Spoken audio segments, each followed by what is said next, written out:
So today we want to think about functions and what they do, and then we're going to extend and take on this idea of an inverse of a function. So knowing that if a function inverse exists, in the back of your head you should always kind of keep it that an identity of a function should exist as well.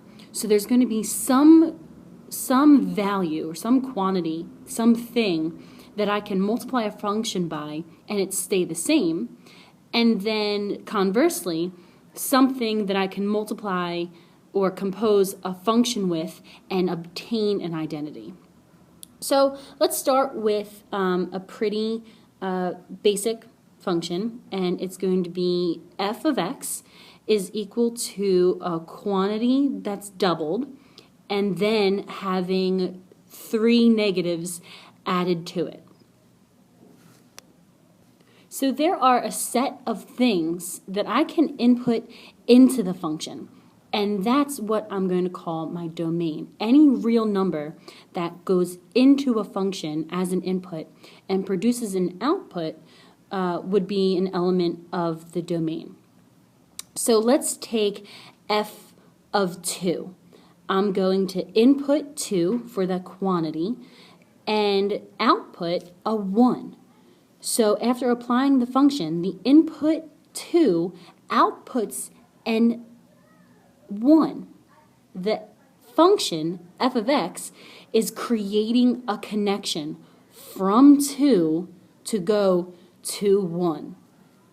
I can do this with another example, another input as well. If I input 5 into my function, goes through this series of operations, being first doubled and then taking 3 negatives and adding to it, my output is going to be a 7. Sorry about that. So my input or my domain element starts at 5, and the function is actually the connection that goes from the domain to the range, which outputs a 7. So there is a way to go from the domain to the range.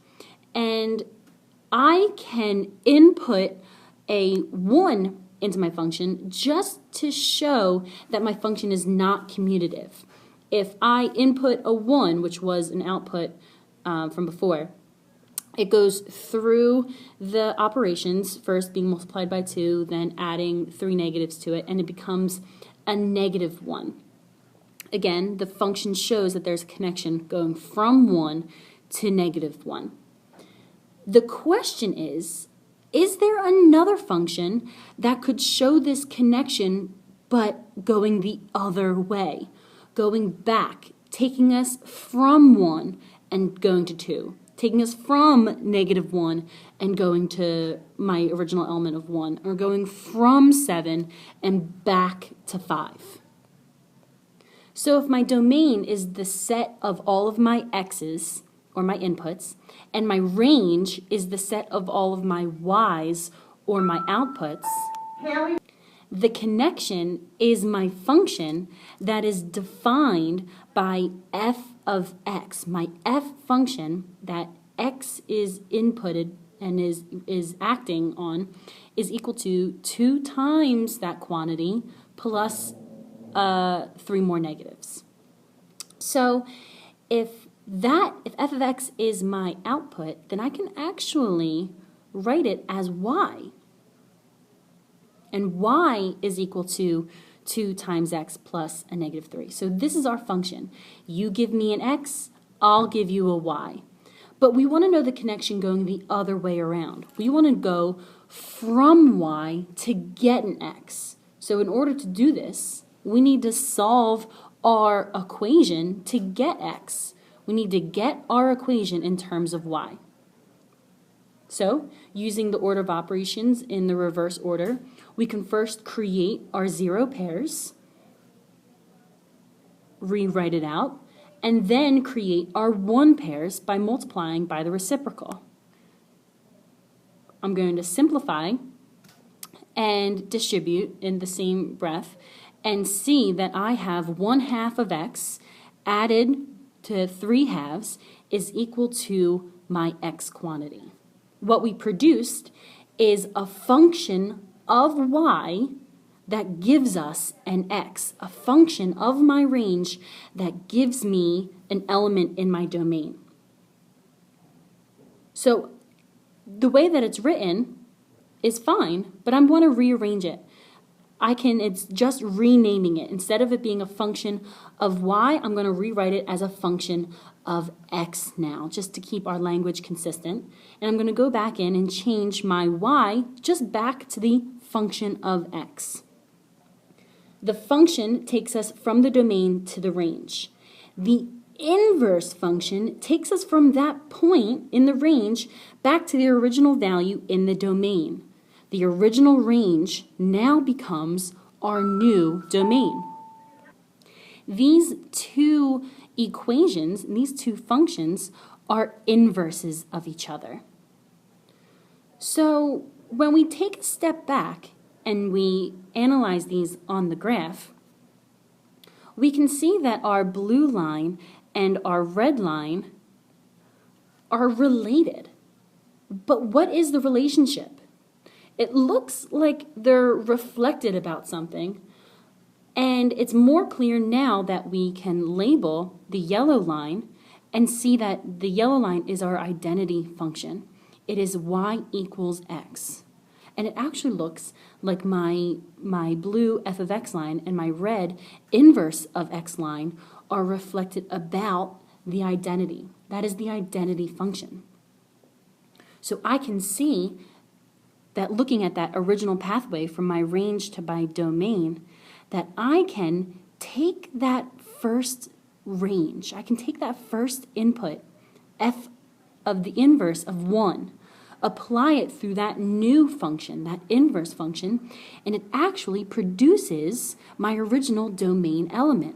So the connection from the f of inverse goes from 1 to 2. My f function took it from 2 to 1. My f of inverse function took it from 1 back to 2. You can actually see that on the graph as well. How going from 2 produces a 1 on the blue line, and then 1 produces a 2 on the red line. They're reflected about the identity function, y equals x. You can see it again with another point going from 7 to 5. My blue function goes from 5 to 7. And you can see again that they're reflections of each other.